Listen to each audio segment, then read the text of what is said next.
Hello and welcome to Insomniac Dose. You're welcome to comment your city and the time below.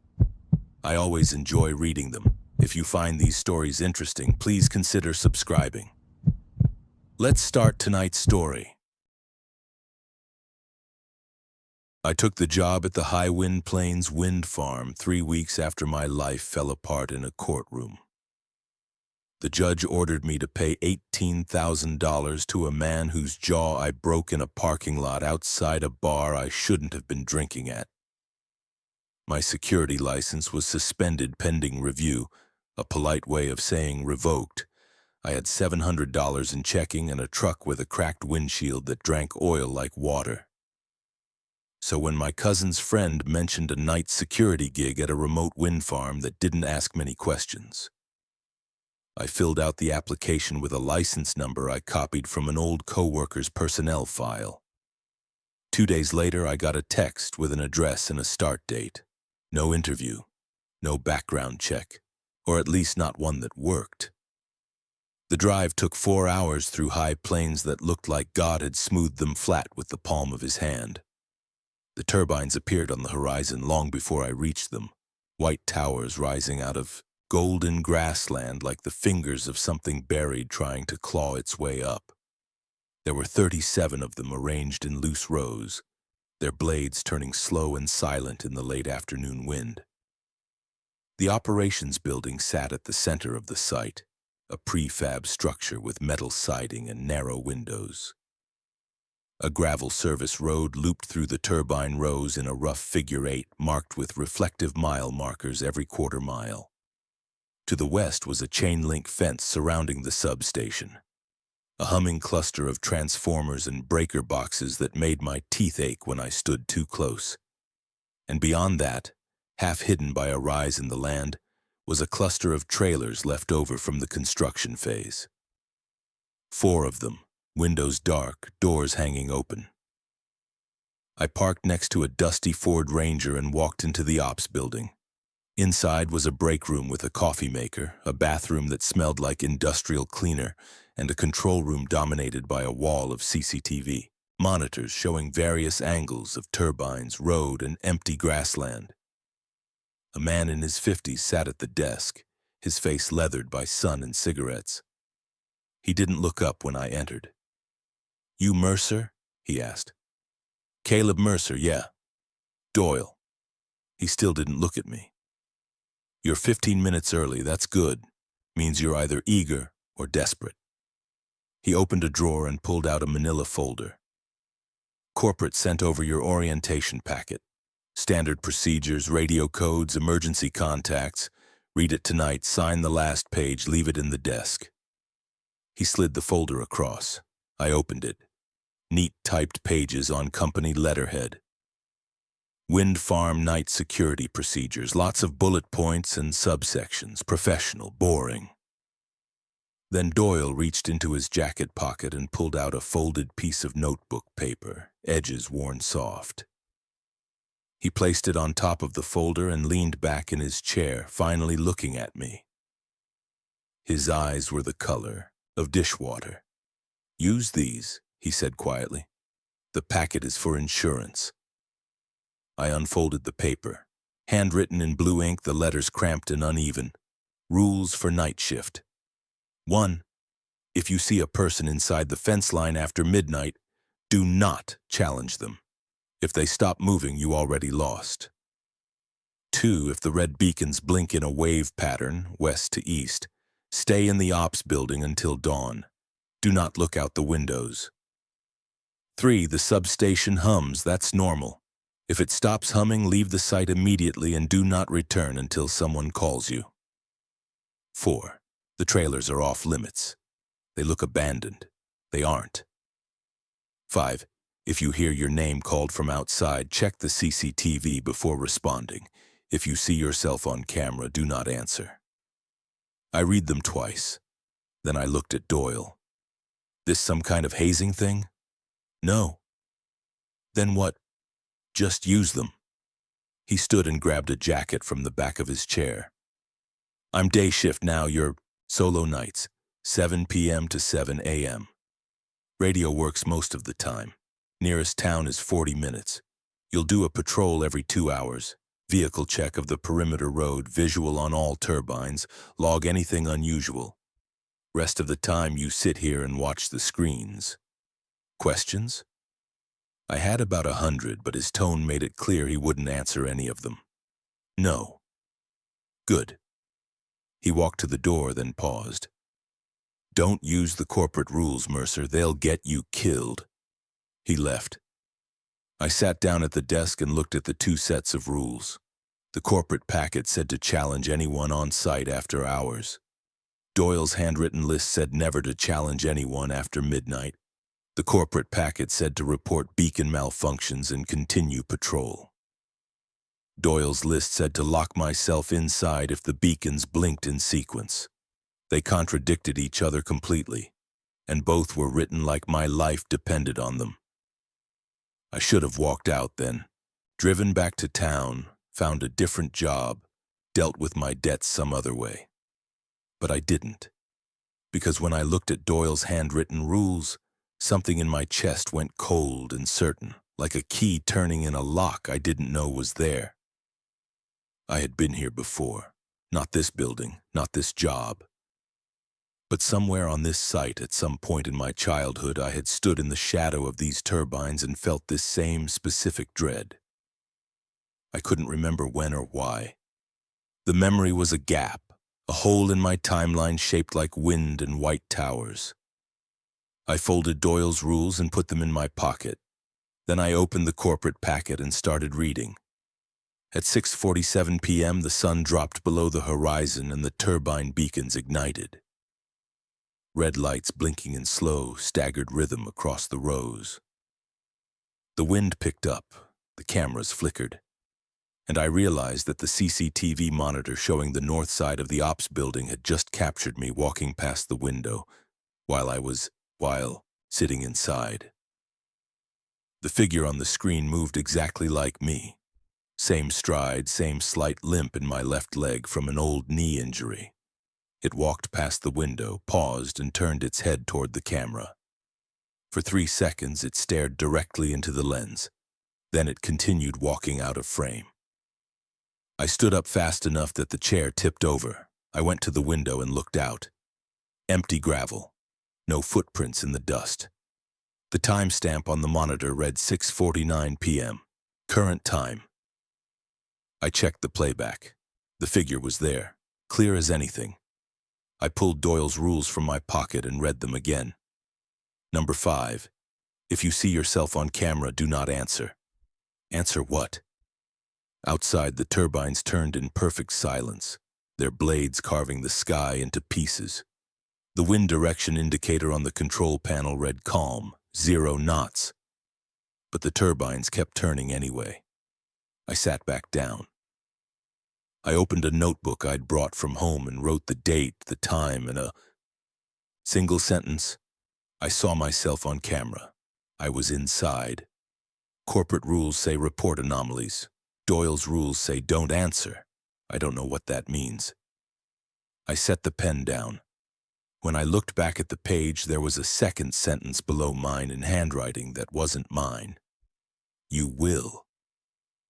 I stared at the notebook for a full minute, waiting for the words to make sense or disappear. They did neither. The ink was black, slightly smudged, written in a loose cursive I'd never used. The sentence sat there like something I'd forgotten I'd written, except I knew I hadn't.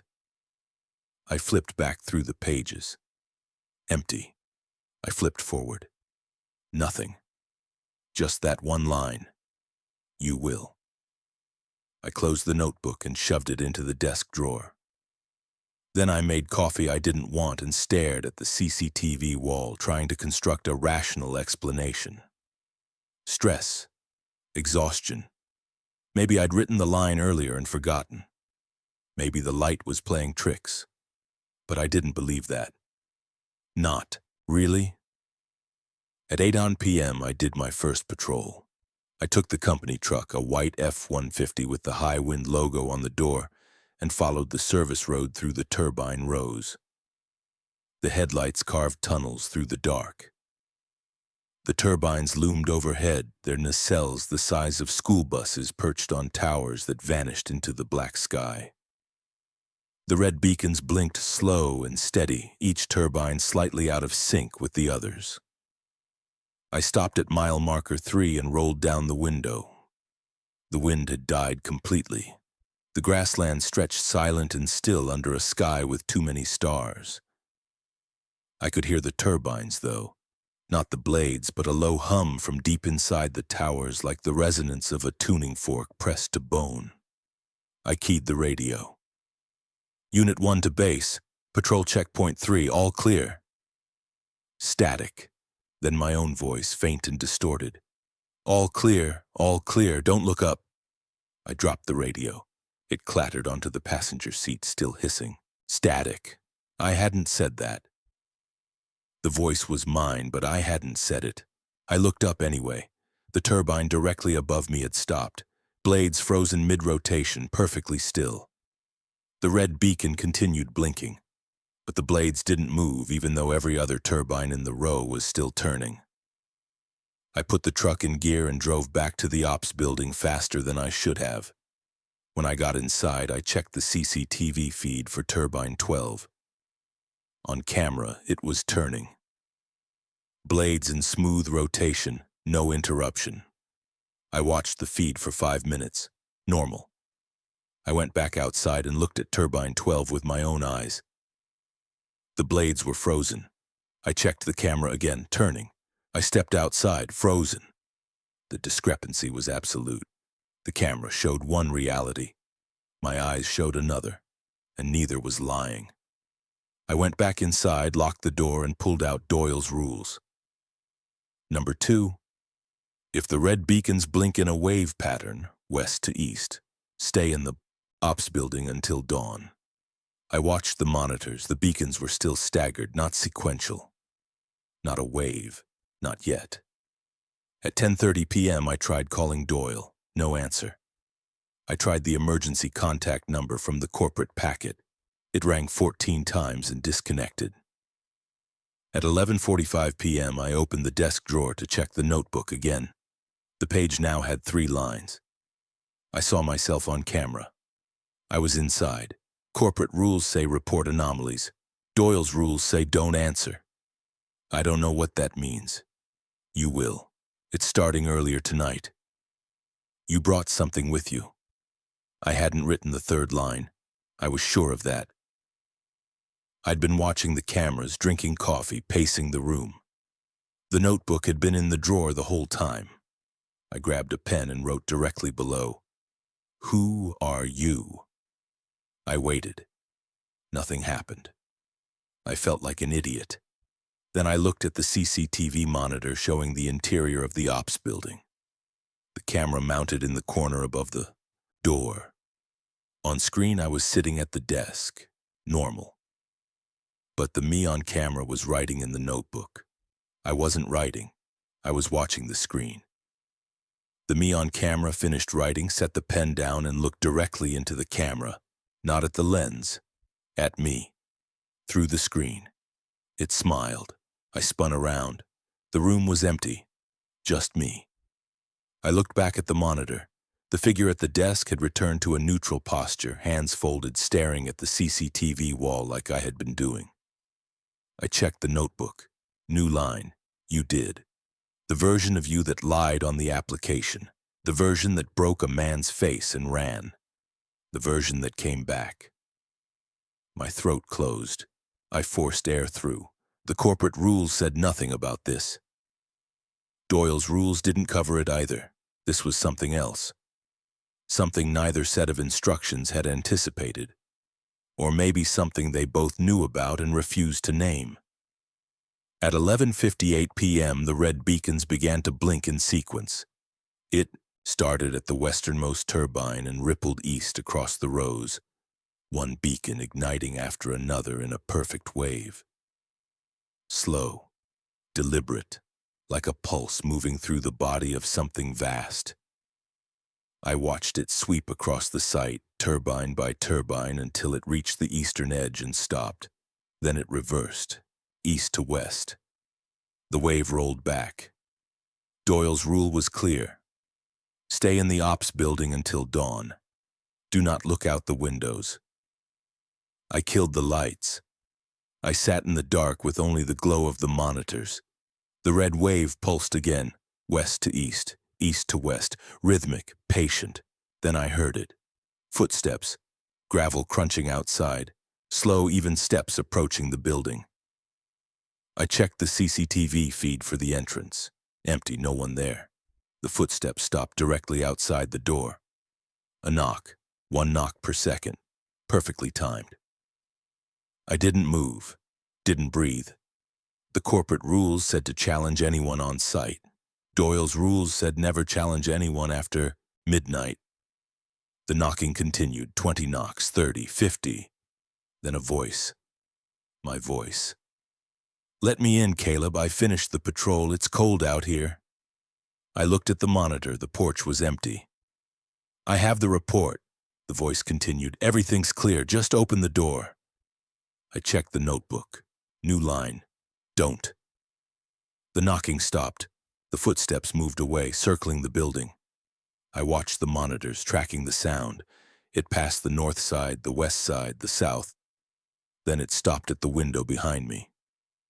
I didn't turn around. I kept my eyes on the monitors, tap, tap, tap, knuckles on glass. I can see you, Caleb. I'm looking right at you. On the monitor showing the exterior south window, there was nothing. Just my reflection in the glass from the monitor glow. Except the reflection was smiling, and I wasn't. The tapping stopped. The red wave pulsed, west to east, east to west. And somewhere far out in the turbine rows, I heard a sound like metal tearing. I stayed in the dark until the sun came up. When dawn broke, the red beacons extinguished and the turbines returned to their normal staggered rhythm. The sky went pale gray, then blue. I unlocked the door and stepped outside. The gravel showed no footprints. The window had no marks. The air smelled like dust and ozone. I should have quit. I should have gotten in my truck and driven until the turbines disappeared behind me. But I didn't. Because quitting meant going back to the lawsuit, the debt, the apartment I'd already been evicted from. And because some part of me, the part that recognized this place from a childhood memory I couldn't access, needed to understand what was happening. Doyle arrived at 6:50 a.m., parking his Ranger next to my truck. He walked into the ops building carrying a thermos and a folded newspaper, acting like this was the most ordinary morning in the world. He glanced at me, noted the circles under my eyes, and poured himself coffee. You used my rules, he said, not a question. Yeah? Good. He sat down at the desk and opened the log. I'd filled it out mechanically during the last hour of my shift. Patrol times, weather conditions, no incidents, all lies. He read it, nodded, and signed his name at the bottom as day shift supervisor. Doyle, I said. What the fuck is this place? He looked at me for a long moment, his expression unreadable. Then he said, You saw it. I saw myself on camera. I heard myself outside, the turbines. I know. He sipped his coffee. Everyone sees it. First night, second night, doesn't matter. The site shows you. Shows me what? That there's two of everything here. Two roads, two rule sets, two shifts, two versions of the same night trying to happen at once. He set the mug down. You picked the right rules, that's why you're still here. I wanted to grab him, shake him, make him explain, in language that didn't sound like a ghost story. But something in his tone stopped me. He wasn't being cryptic for effect. He was being careful, like a man describing a live mine. Why didn't you tell me this during orientation? I asked. Because if I had, you wouldn't have believed me. You'd have thought I was fucking with you and you'd have used the corporate rules out of spite or logic, and then you'd be gone. He opened the newspaper. This way you had a chance. A chance at what? Surviving long enough to matter. I wanted to ask what that meant, but a vehicle pulled into the lot, a white van with a contractor logo on the side. A woman in her 30s climbed out wearing work boots and a high-visibility vest. She had dark hair pulled into a ponytail and the kind of face that looked friendly until you noticed her eyes didn't smile. She walked in without knocking. "Morning," she said brightly, pulling a clipboard from under her arm. "Mara Tseng, Turbine Maintenance. I'm here for the nacelle inspection on Units 4, 7, and 12. Doyle's face went carefully blank. "You're not on the schedule." "I am." She handed him a printed work order. "Dispatch sent it over yesterday. Should be in your system." Doyle scanned the paper, then opened the computer and clicked through screens. His jaw tightened. "You're right, it's here." Mara smiled. "Always am." Then she turned to me and handed me a second work order. Same contractor logo, same date. But the name at the top read Mara Voss, and the turbine numbers were different. Units 9, 18, and 23. "You're also in the system," she said, still smiling. "Funny how that works." I looked at Doyle. He was staring at her with something close to fear. "Which one's real?" I asked. "Both," Mara said. "Depends on which schedule you check. Depends on which version of the morning you're in." She tucked the clipboard under her arm. "Don't worry, I'm used to it. This site does that, doubles things, splits them. You get used to reading between the lines." Doyle stood abruptly. "You need to leave." "I have work to do. Not here, not today." Mara's smile didn't falter, but something cold flickered in her eyes. "You don't get to decide that, Doyle. Your day shift. You watch the cameras and drink coffee and pretend the night doesn't happen, but it does. And it's getting worse." She looked at me. "You felt it last night, didn't you? The way the air gets heavy before the red wave starts. The way the turbines hum even when they're stopped." I didn't answer, but my silence was answer enough. She nodded. "That's the overlap. Two versions of the site trying to occupy the same space. It's been happening for 3 years, ever since they built the substation on top of the old grid. You're standing on a seam, Caleb. A place. Where things don't line up right." Doyle stepped between us. "Get out." Mara met his eyes. For a moment I thought she'd argue. Then she shrugged. "Fine. But you should tell him the real rules, Doyle. Not the ones you wrote, the ones you've been following." She turned and walked out, climbed into her van and drove toward the turbine rows. I looked at Doyle. What did she mean? He didn't answer. He sat back down, opened the log, and started filling out the day shift report like I wasn't there. "Doyle. Go home, Mercer, sleep. Come back tonight and follow the rules I gave you. That's all you need to do." "What rules are you following?" His pen stopped. He looked at me, and for the first time I saw something like guilt in his face. "The ones that keep me alive," he said quietly. "Even if they don't keep you safe." I left.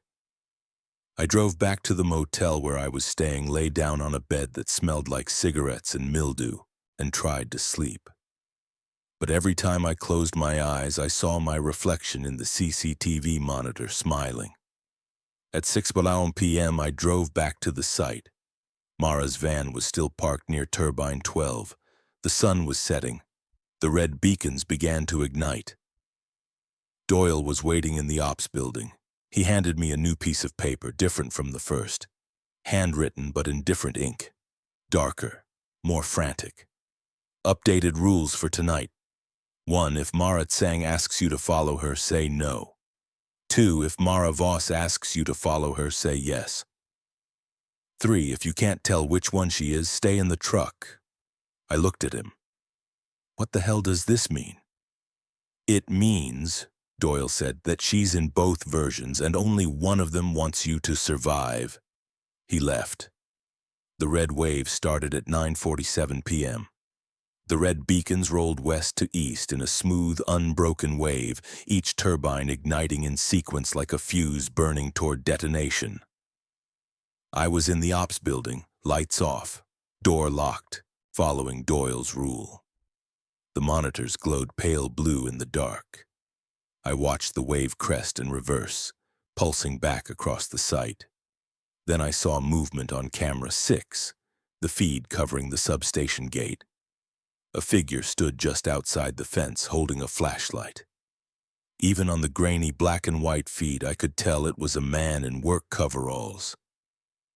He waved the flashlight back and forth slowly, like he was trying to signal someone.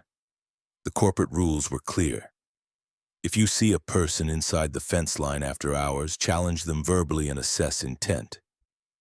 Doyle's rules said if you see a person inside the fence line after midnight, do not challenge them. If they stop moving, you already lost. It was 9:52 p.m., not midnight yet, and the figure was outside the fence, not inside. I hesitated. Then I keyed the radio. Unit 1 to unknown individual at substation gate. Identify yourself. Static, then faintly my own voice. Don't. I released the key. The YI figure on camera stopped waving. Froze mid-gesture, arm extended, flashlight beam fixed in place like a spotlight. For 5 seconds, nothing happened. Then the figure resumed motion, but wrong. Its elbow bent backward, joint reversing, arm folding at an angle that made my stomach lurch. The flashlight beam stretched, became solid, a rigid line of light that didn't diffuse or scatter. It looked like a rod, a spear, something that could puncture. The figure turned toward the camera, toward the ops building. I stepped away from the monitors. My hand found the door handle. Some stupid primal part of me wanted to go outside, to see it with my own eyes, to confirm it was real. The door rattled, not from wind, from something testing the lock. I froze. The CCTV feed showed the porch empty, but the door handle turned slowly, metal grinding against metal. Caleb, Doyle's voice, outside. Caleb, open the door. It's still early. I forgot something. I looked at the monitors. Doyle's truck was gone. He'd left at 7 p.m. This wasn't him. Caleb, I need you to let me in, now. The voice was perfect. Same cadence, same gravel rough tone, but underneath it, barely audible, I heard something else. A hum, like the turbines, like the substation, like the sound your teeth make when metal vibrations pass through bone. The handle stopped turning. Footsteps moved away from the door, slow and deliberate. They circled the building. I tracked them on the monitors, but the cameras showed nothing. Just empty gravel, just my truck parked in the lot. Then the footsteps stopped. A knock, 1 knock per second, 20 times, 30, 50.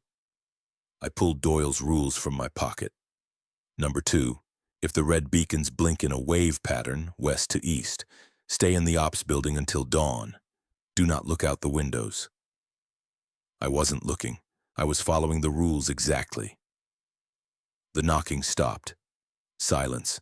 Then from the radio on the desk, Caleb, this is Mara.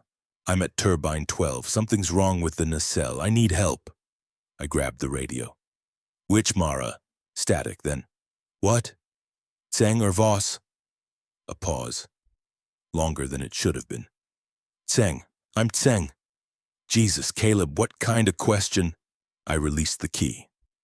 Doyle's updated rules said, if Mara Tseng asks you to follow her, say no. But the voice on the radio sounded afraid. It sounded real. Caleb, please. The nacelle door is open and there's something inside. I can hear it moving. I don't want to be out here alone. I looked at the monitor for Turbine 12. Mara's van was parked at the base. The tower door was open. A flashlight beam swept the interior. If she was lying, she was doing it well. If she was telling the truth, I was leaving her out there with something I didn't understand. I checked the timestamp. 10:03 p.m. Still not midnight. I grabbed the truck keys. Mercer, don't. I spun, around. The radio was off. The voice had come from inside the building, from the hallway leading to the bathroom. I turned on the flashlight on my phone and aimed it down the hall. Empty. But at the far end, the bathroom door was cracked open. I hadn't left it that way. "Stay inside," the voice continued. Doyle's voice, but not from outside this time, from the bathroom. "If you leave now, you'll make it worse. You'll confirm it." "Confirm what?" "That you're the one who doesn't follow rules." I walked toward the bathroom. My hand shook. The flashlight beam jerked across the walls. I reached the door and pushed it open. Doyle sat on the closed toilet lid, hands folded in his lap. He looked exactly like he had that morning. Same jacket, same thermos on the floor beside him. But his eyes were wrong. Too wide, too still. "You're not real," I said. "Neither are you," he replied. "Not the version that stays inside. That version survives. The version that goes outside to help Mara Tseng dies at 10:47 p.m. when the nacelle door closes on his neck." My throat tightened. "How do you know?" "Because I've watched it happen. 14 times. 14 guards who thought they were doing the right thing. You're number 15. He tilted his head. "But you don't have to be. You can stay inside. Follow the rules. Let her die instead." I backed out of the bathroom and slammed the door. My heart was jackhammering. I went to the monitors. Mara was still at turbine 12, flashlight moving inside the tower. The radio crackled. "Caleb, it's coming down the ladder, please." I made a choice. I unlocked the door and ran to the truck. The drive to turbine 12 took 3 minutes. The headlights carved through the dark, illuminating the white tower rising ahead. Mara's van was parked sideways. Driver's door open, interior light on. The tower access door gaped wide. I parked and grabbed a flashlight from the glove box. "Mara." No answer. I approached the tower. The ladder inside led up into darkness. I could hear the hum of the turbine above, a deep vibration that made my ribs ache. "Mara, I'm here!" A sound from above, metal scraping metal. I started climbing. The ladder rungs were cold and slick. 20 feet, 40, 60. The hum grew louder, more invasive, until it felt like it was coming from inside my skull. At the top, the nacelle door was open. I pulled myself onto the platform and shone the flashlight inside. Empty. No Mara, no tools, no sign anyone had been there. But on the far wall, written in something dark and wet, "You chose wrong." The nacelle door slammed shut behind me. I spun around and grabbed the handle. Locked. I pounded on the metal. "Hey! Hey!" The turbine blade above me began to rotate, faster than it should. The centrifugal force pulled at my balance. The hum became a scream. My phone buzzed. I pulled it out. A text from an unknown number. "You followed the corporate rules. Challenge and assist. Now you're in the version where that gets you killed. The door will open at 10:47. Your neck will be in the way." I checked the time. 10:46 p.m. I looked around frantically. No emergency release. No secondary exit. Just smooth metal walls and the spinning mass of machinery above me. 10:47 p.m. The door clicked. I threw myself backward as it swung open, missing my throat by inches. I tumbled onto the platform, scrambled down the ladder, and ran to the truck. My hands shook so hard I could barely get the key in the ignition. I drove back to the ops building. The red wave was still pulsing. West to east, east to west. When I got inside, Doyle was sitting at the desk. The real Doyle, or a version of him. He looked at me and sighed. "You went." "Yeah." "She wasn't there, was she?" "No." He nodded slowly. "Because Mara Tseng doesn't exist on nights when the red wave starts before 10. Only Mara Voss does. And Voss doesn't ask for help. She offers it." He stood. "You got lucky. Most people don't walk away from that choice." "What the hell is this place, Doyle?" He looked at me for a long time. Then he pulled a key from his pocket and unlocked a filing cabinet I hadn't noticed before. Inside was a stack of incident reports, dozens of them, each signed by a different guard. Different names, different dates. All of them ended the same way. Fatality. Nacelle incident. Door malfunction. This site is a test, Doyle said quietly. Not for power, for overlap. Two timelines trying to happen at once. The rules are how you navigate between them. But sometimes there's no right answer. Sometimes one version of you dies so another can live. He handed me a report. The name at the top was mine. Caleb Mercer. Fatality. 10:47 p.m. Nacelle incident. This is the version where you went, Doyle said. You're reading it from the version where you came, back. I stared at the paper. My signature was at the bottom, my handwriting. But I didn't remember signing it. I didn't sleep that night. I sat in the motel room with every light on, staring at the incident report Doyle had given me. My name, my signature, a death that happened and didn't happen, depending on which version of the night I was remembering. The next evening, I arrived at the site early. Doyle was already there, sitting in the ops building with the lights dimmed. He looked older than he had the day before, more worn, like the timeline strain was something you could see in a person's face if you knew what to look for. You came back, he said. I need answers. No. You need to survive. Answers get people killed. Then I'll settle for directions. I pulled out the map of the site that had come with the corporate packet. The mile markers on the service road don't match this map. I checked the GPS. The road is longer than it should be. Doyle looked at the map, then at me. You noticed? Yeah. At marker 7, the road splits. Two identical roads, both look right, but the radios work differently depending on which one I take. What do you hear? On the left, static that sounds like chanting. On the right, my own voice reading rules I haven't learned yet. I set the map on the desk. I think the road is the seam, the place where the two versions touch. Doyle was quiet for a long time. Then he nodded slowly. Marker 7, yeah, that's where it started. Where what started? The overlap. He stood and walked to the window, looking out at the turbine rows. 3 years ago, they built the substation. The engineers said the land was perfect, flat, empty, no obstructions, but it wasn't empty. There was an old grid underneath, decommissioned in the 80s, buried and forgotten. When they dug the foundation, they found cables still carrying voltage, active, current in a system that was supposed to be dead for 40 years. He turned back to me.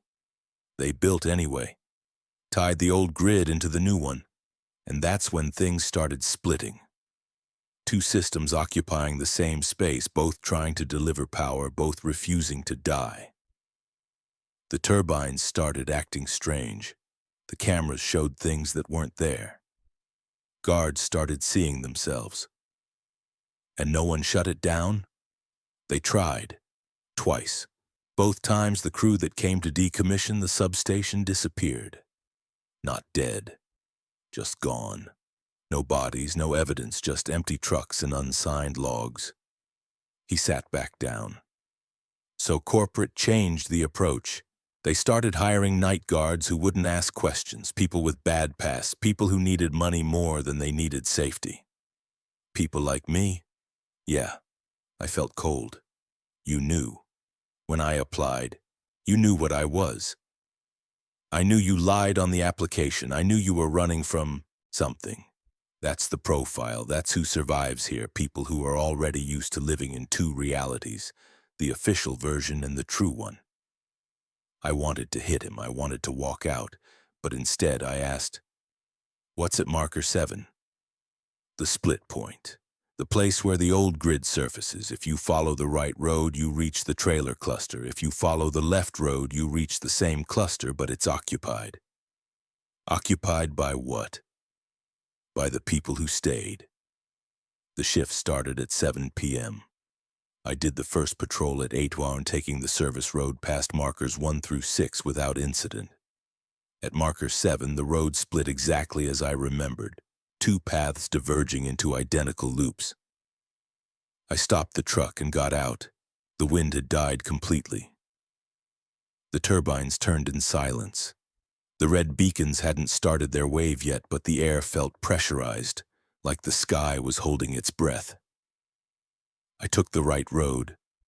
The gravel crunched under the tires.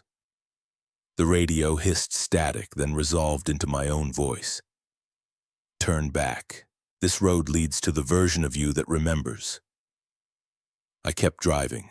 The trailer cluster came into view. 4 units arranged in a loose square, windows dark, doors hanging open. I parked and approached the nearest trailer. The door creaked as I pulled it wider. Inside was a break room setup, a card table, folding chairs, a mini fridge in the corner. The fridge was humming. I opened it. Inside was a 6-pack of beer, 2 sandwiches in plastic wrap, and a carton of orange juice. All fresh. The expiration date on the juice was 3 days away. But the power line to the trailer was cut. I'd seen it on the first patrol. The line hung limp, severed, connected to nothing. I checked the other trailers. Same story. Furniture, personal items, a jacket on a hook, a coffee mug on a counter. Someone had been living here, recently. In the last trailer, I found a cardboard box shoved under a cot. I pulled it out and opened it. Inside were personal effects, a worn wallet, a pair of work gloves, a faded photograph of a young boy standing in front of turbines. The boy was me. I knew the picture. I'd seen it before in a shoebox in my mother's closet. I was 8 years old. It was a school field trip to a wind farm 2 counties over. I remembered the bus ride. I remembered the tour guide. But these turbines hadn't existed when I was 8. The High Wind Plains wind farm was built 3 years ago. I turned the photo over. On the back, in my mother's handwriting, Caleb's field trip, April 1998. High Wind Plains, impossible. I heard gravel crunch outside. I shoved the photo into my pocket and stepped out of the trailer.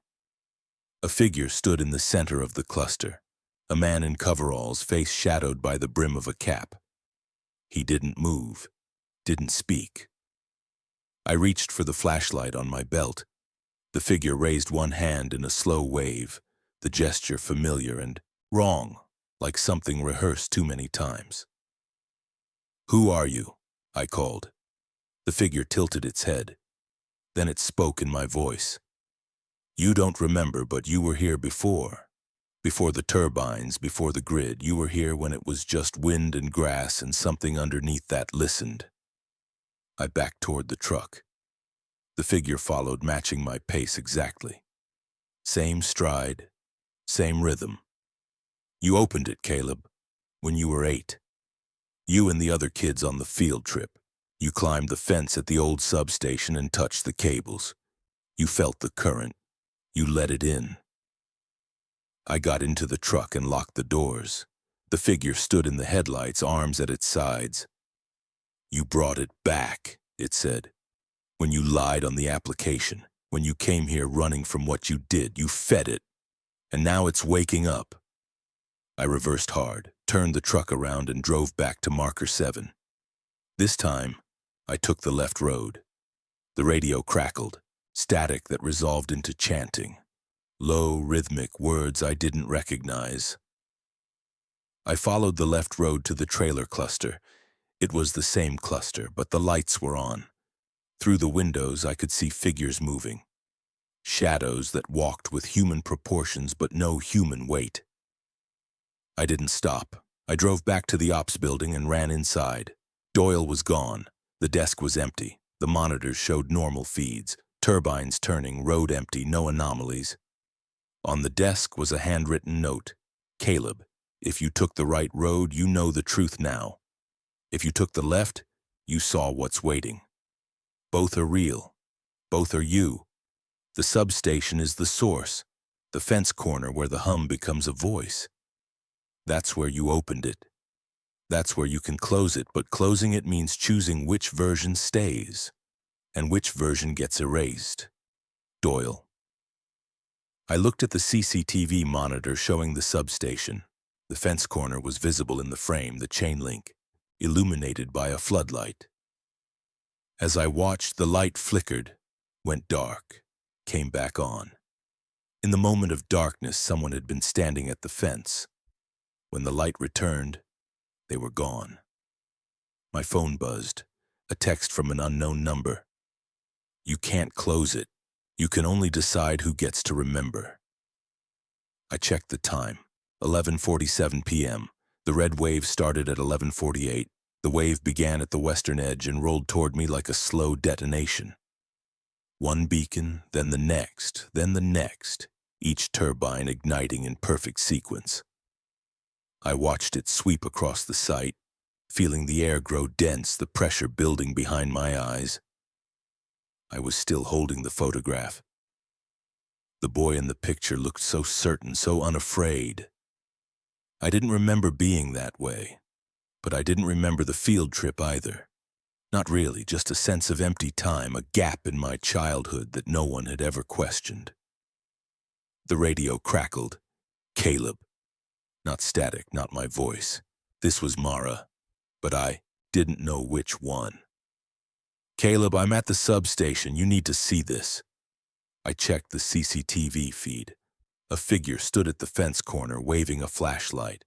The beam swept in slow arcs, signaling. I couldn't make out the face. Which Mara? I asked into the radio. Does it matter? Doyle said, Doyle's been lying to you, or he's been telling the truth. Depends on which set of rules you think is real. Her voice was calm, measured. Come to the substation. I'll show you how it works, how the overlap happens, how to stop it. I looked at Doyle's note on the desk. Closing it means choosing which version stays. What happens if I don't come? I asked. Then the wave keeps rolling. Tonight, tomorrow night, every night until the site tears itself apart, or until you do. A pause. You've felt it, haven't you? The splitting. The way you're starting to see yourself in places you haven't been yet. That's the overlap, spreading. It's not just the site anymore, it's you. I checked the monitor again. The figure at the fence was still there, still waving. I grabbed the keys and left. The drive to the substation took 2 minutes. The red wave pulsed overhead, casting everything in strobing crimson light. The turbines hummed, but the sound was changing, less mechanical, more organic, like breathing. Mara stood at the fence corner, hands in the pockets of her work vest. She smiled as I parked. You came. Which one are you? Voss, she gestured to the fence. The version that wants you to survive. Tseng would have told you to go inside the substation. That's where the bad choice is. And what's the good choice? She stepped closer. There isn't one. That's the point. The site doesn't work on good and bad. It works on selection. 2 timelines, 2 versions of events. You pick one, the other collapses. You get to exist in the one you chose. Everything else, everyone else gets erased. I felt my stomach drop. What do you mean erased? Doyle, the guards before you, the version of yourself that didn't take this job. All the people and moments that only exist in the discarded timeline. They stop happening. Not dead, just unhappened. She tilted her head. That's what you felt when you saw yourself on camera. That's what the red wave is showing you. 2 Calebs, both real, both trying to finish the shift. Only one gets to remember doing it. I looked at the substation. Through the fence I could see the transformers, the breaker boxes, the tangle of cables snaking into the ground. The hum was louder here, resonant, almost lyrical. What did I do when I was 8? I asked. Mara's smile faded. You and 6 other kids climbed the fence during the field trip. This was before the wind farm, just the old substation, abandoned. The guide wasn't paying attention. You touched the cables. They were live. They were awake. She gestured to the ground. The old grid isn't just electrical infrastructure, it's a network, a web. It was built on top of something older, something that learned how to mimic current, how to flow through wires and transformers and breakers. When you touched it, it learned you. Your pattern, your frequency. And now? Now it's calling you back, because you're the one who opened the door, and it thinks you're the one who's supposed to close it. I felt lightheaded. The red wave pulsed, west to east, east to west. How do I close it? Mara handed me a piece of paper, folded, worn, covered in handwriting I didn't recognize. New rules, not Doyle's, not corporate's. These are the real ones, the ones the site has been trying to show you. I unfolded the paper. Rules for closing the overlap. 1. Enter the substation at exactly 12 a.m. 2. Find the breaker labeled primary. Do not touch any other. Switch. 3. Flip the breaker off. Count to 10. Flip it back on. 4. When the hum stops, say your name aloud. Say it clearly. That's how the grid knows which version to keep. 5. Leave immediately. Do not look at the monitors. Do not check the cameras. Do not try to verify what happened. Trust that the version you chose is the one that stays. 6. If you hear someone else say your name before you do, leave the substation and drive away. You're in the wrong timeline. I read it twice. What happens if I don't do this? The overlap continues. It spreads. More guards, more nights, more versions of you that don't remember who they are. Mara's voice softened. Caleb, you're already splitting. You've seen yourself. You've heard yourself. How long do you think you can hold both versions in your head before one of them stops being you? I looked at the substation. The fence was locked. But I had the master key on the ring Doyle had given me. Why are you helping me? I asked. Mara's smile returned, but it was sad. Because in one version of tonight, you helped me. You came to Turbine 12 even though the rules said not to. You risked the nacelle door. You made the wrong choice and survived anyway. She stepped back. I'm returning the favor. In this version, I'm the one who helps you. I checked my phone. 11:54 p.m. Go, Mara said. You have 6 minutes. I unlocked the fence and stepped inside the substation. The hum surrounded me, vibrated through my chest. The transformers loomed like tombstones. The cables snaked underfoot, half buried in gravel. I found the breaker box. It was old, rusted, covered in warning labels that had faded to illegibility. I opened it. Inside were 24 switches, unmarked except for one at the top. Primary. 11:58 p.m. I heard footsteps behind me. I turned. A figure stood at the fence. Same coveralls, same posture. It was me. The other Caleb stared at me, expressionless. Then it spoke. If you flip that switch, I stop existing. I'm the version that stayed inside, the version that followed Doyle's rules, the version that survives by hiding. I didn't move. You're the version that takes risks, it continued. The version that breaks jaws and lies on applications and drives toward danger instead of away.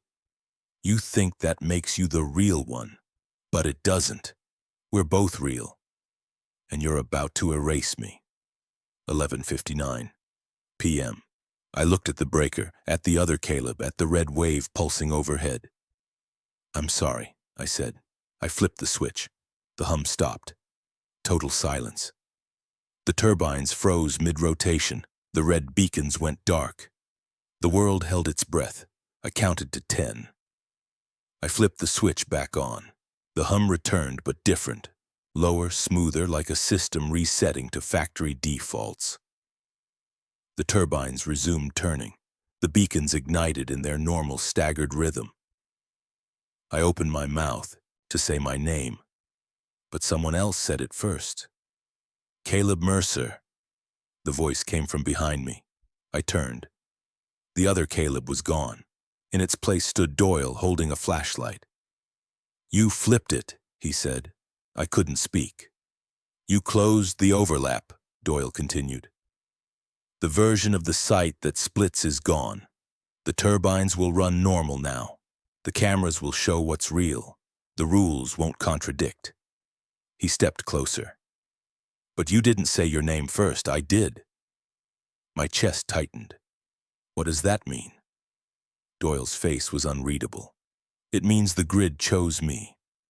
I'm the version that stays. I'm the version that gets to remember. He looked at me with something close to pity. You're the version that closes the door and walks away. You won't remember this. You won't remember the overlap. You'll finish the shift, clock out, and think tonight was normal. That's not... It's already happening. He pointed at my hand. I looked down. I was holding a clipboard, an incident report, my signature at the bottom, neat and complete. I didn't remember signing it. Doyle turned and walked toward the fence. Go back to the ops building, finish your shift. Tomorrow you'll wake up and this will feel like a dream. He left. I stood in the substation, the hum resonating through my ribs, and tried to hold on to what had just happened. But the details were already slipping. The photograph in my pocket felt lighter. The rules in my hand looked unfamiliar. I drove back to the ops building. The monitors showed clean feeds. The turbines turned in steady rhythm. The red wave didn't come. At 7 a.m. the sun rose. Doyle arrived and took over the desk. He nodded at me like it was any other morning. Quiet night? He asked. Yeah, I said. And I believed it. 3 nights later, I started finding the inconsistencies. Small things at first. The coffee in the break room was a brand I didn't remember buying.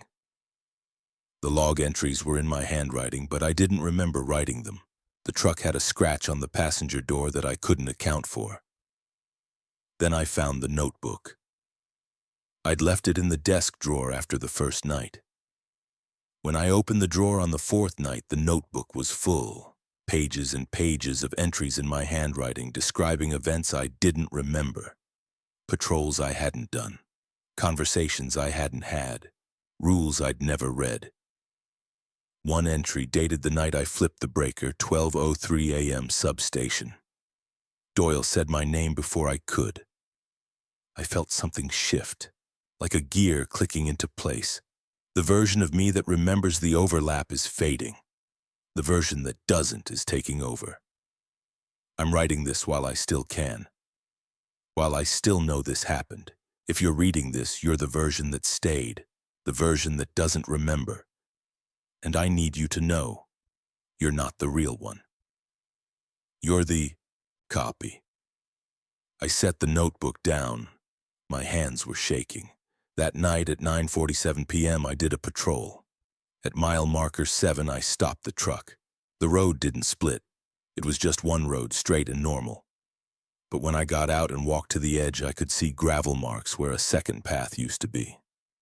Tire tracks that started and stopped mid-air like something had been erased poorly. I drove to the trailer cluster. The doors were closed. The windows were dark. When I tried the handle on the first trailer, it was locked. I looked through the window. Empty.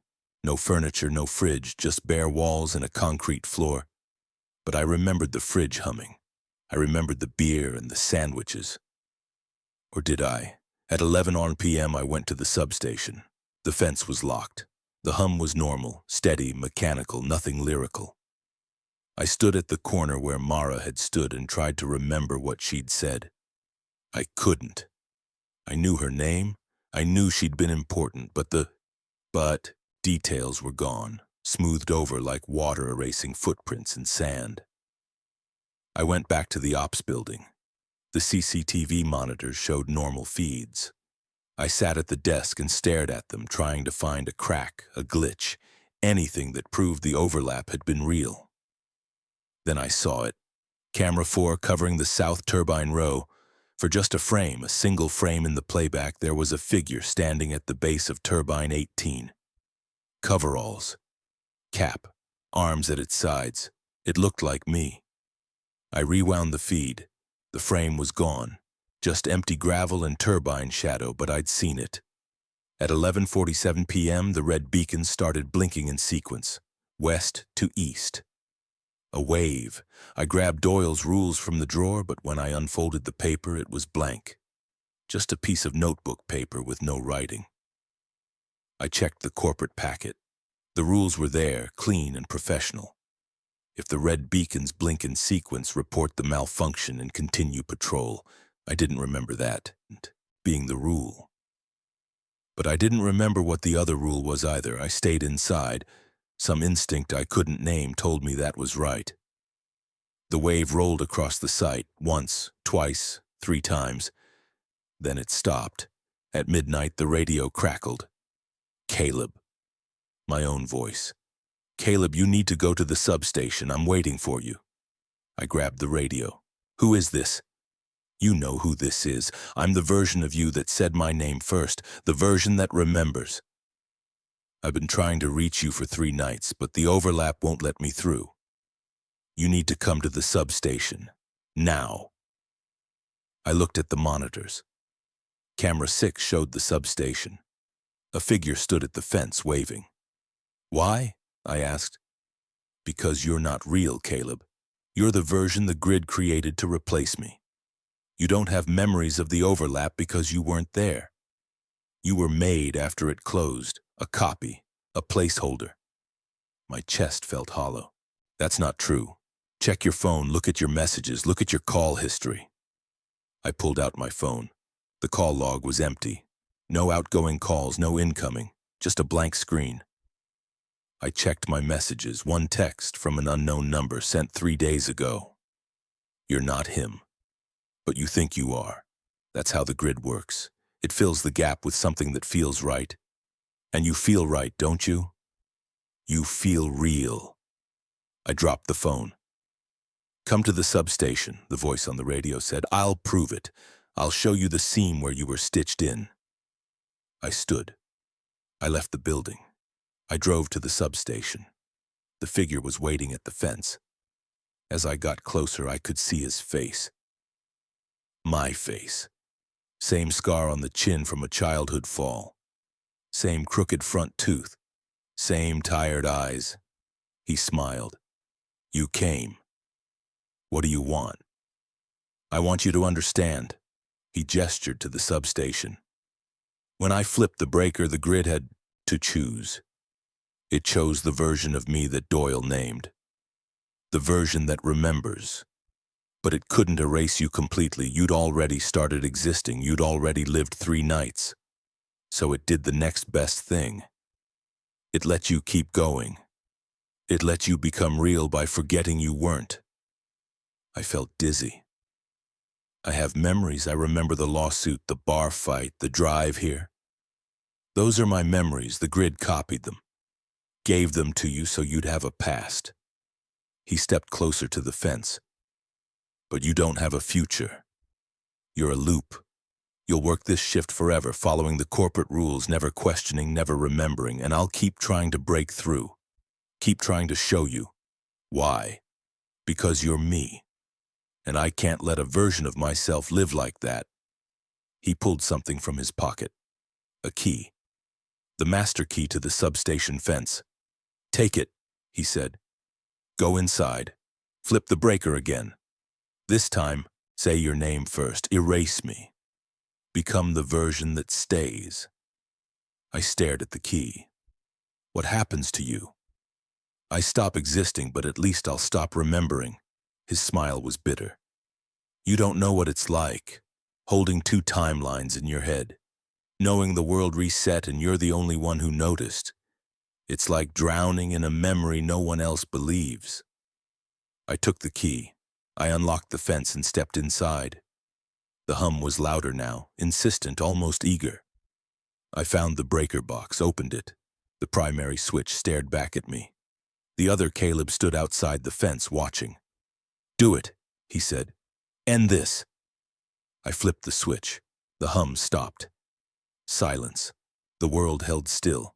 I counted to 10. I flipped it back on. The hum returned. I opened my mouth. Caleb. Caleb Mercer. The voice came from behind me. I turned. Doyle stood in the substation holding a flashlight. Again. You flipped it again, he said. I couldn't breathe. You tried to take control, tried to make yourself the real one. Doyle shook his head. But the grid doesn't care who flips the switch. It cares who speaks first, and I was here, waiting, just like last time. I looked at the fence. The other Caleb was gone. Where did he go? I asked. He was never there. That was the grid showing you what you're trying to become, the version that remembers, but you can't be that version, Caleb. Because I already am. I backed away. You're not Caleb. No, Doyle said. I'm the guard who was here before you, the one who figured it out. The one who learned that if you say the name first, you get to stay. You get to be real. He stepped closer. I've been doing this for 3 years. Every time a new guard comes, I wait.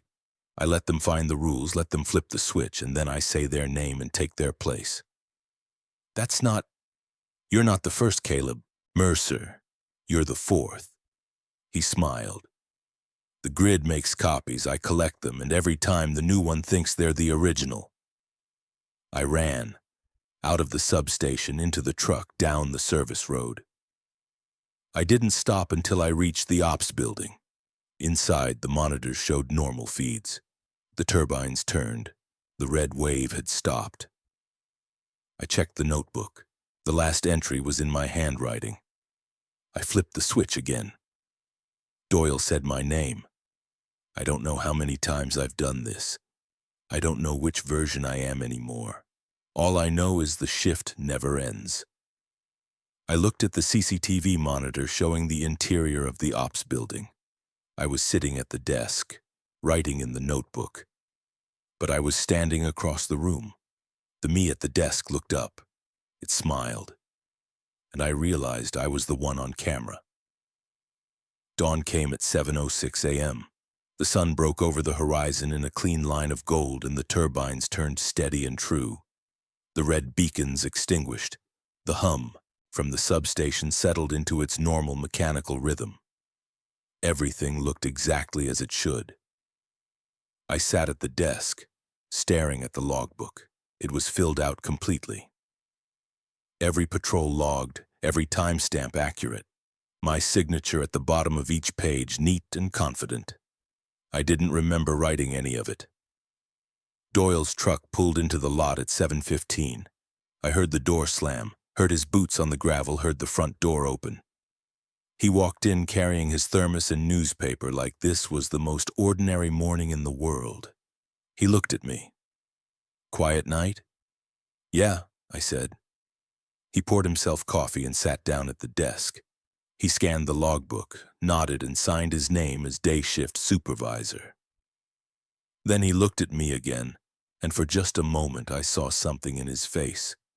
Recognition, maybe, or familiarity.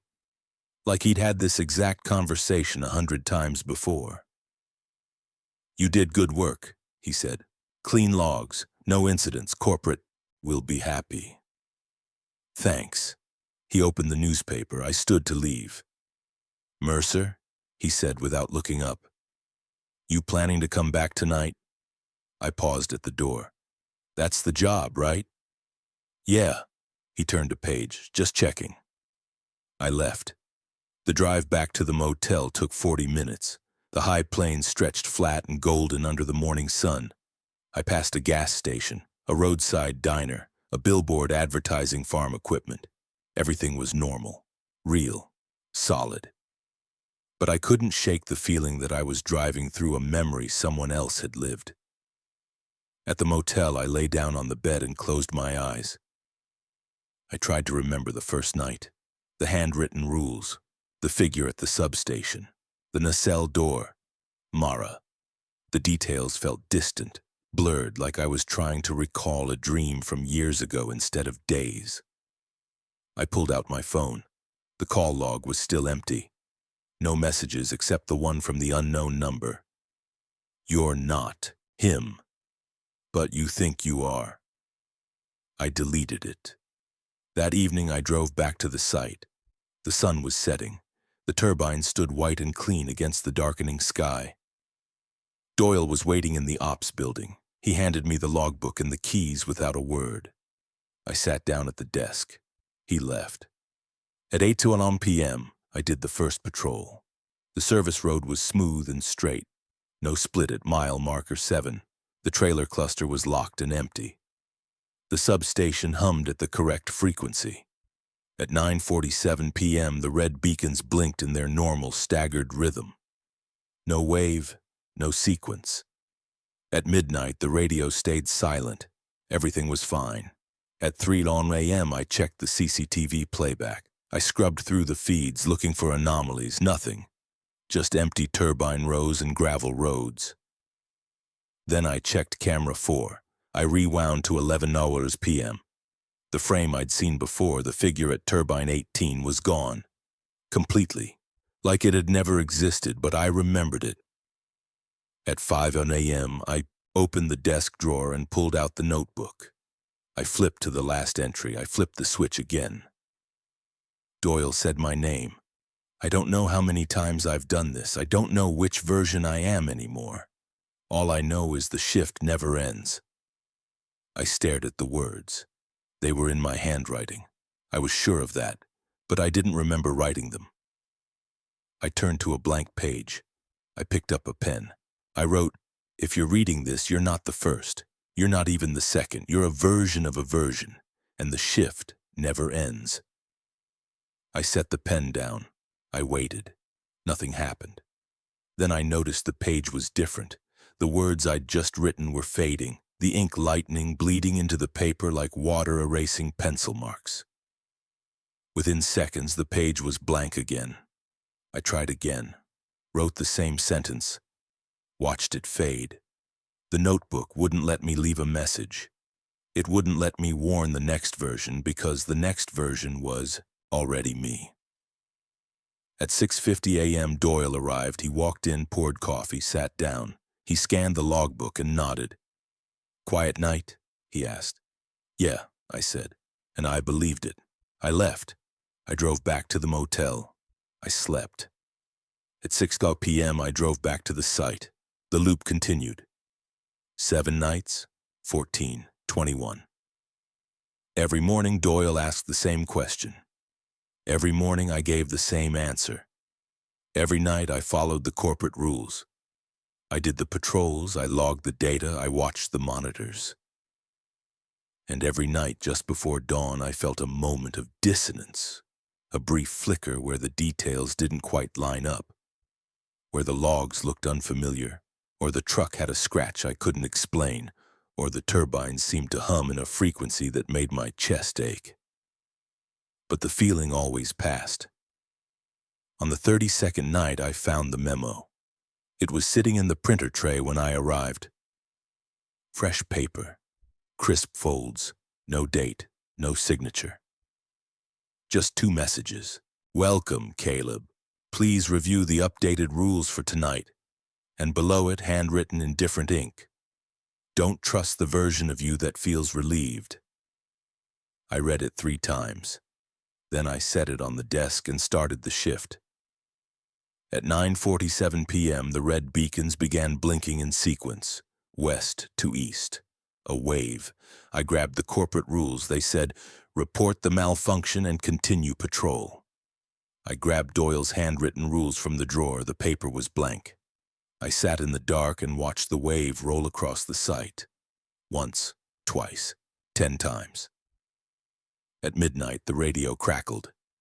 "Caleb," my own voice. "Caleb, you need to flip the switch again. You're in a loop. You've been in it for 32 nights. I'm trying to break you out." I stared at the radio. "How do I know you're real?" "You don't.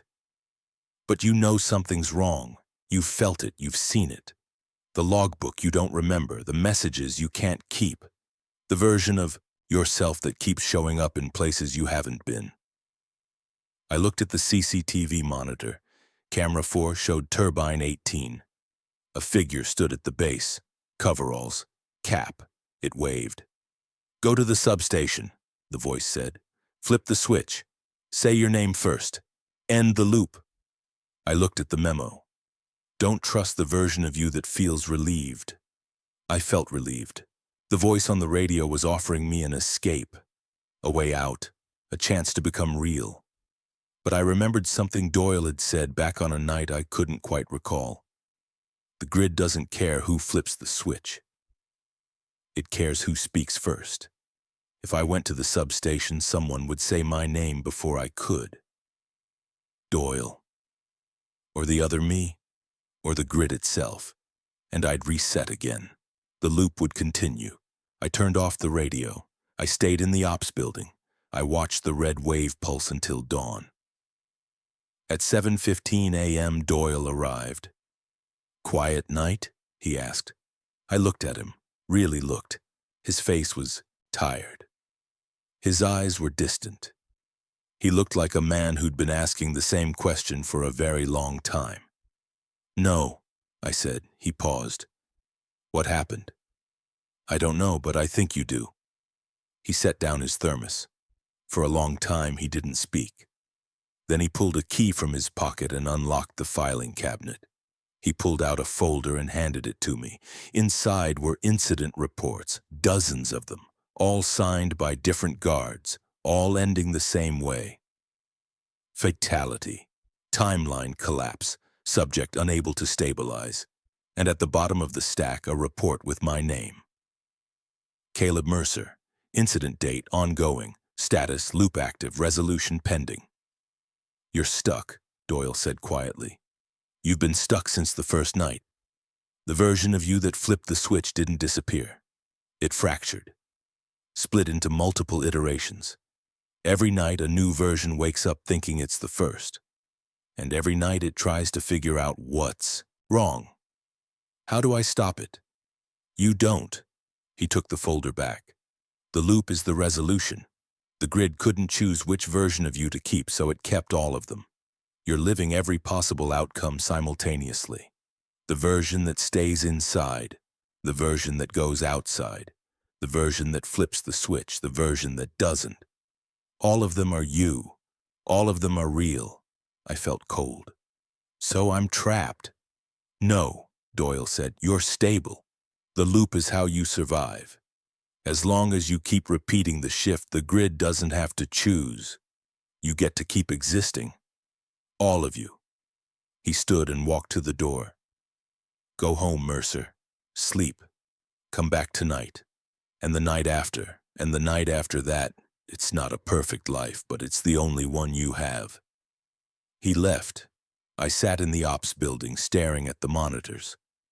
The turbines turned. The sun rose. Everything was normal. Except I knew it wasn't. I knew I'd have this same conversation again tomorrow. And the next day. And the day after that. I knew the red wave would come, the radio would crackle, the figure would wave at turbine 18. I knew I'd find the memo again. And the notebook. And the photograph. I knew I'd drive to the substation and flip the switch, or stay inside and watch it happen on camera, or leave the site entirely and wake up the next evening with no memory of driving away. All of those outcomes were happening. Right now, in parallel. I was living all of them, and I couldn't tell which one was real. I checked the logbook. My signature stared back at me, neat and confident. I didn't remember signing. I checked my phone. No messages, no calls. I checked the CCTV feed. Camera 4 showed turbine 18, empty. No figure.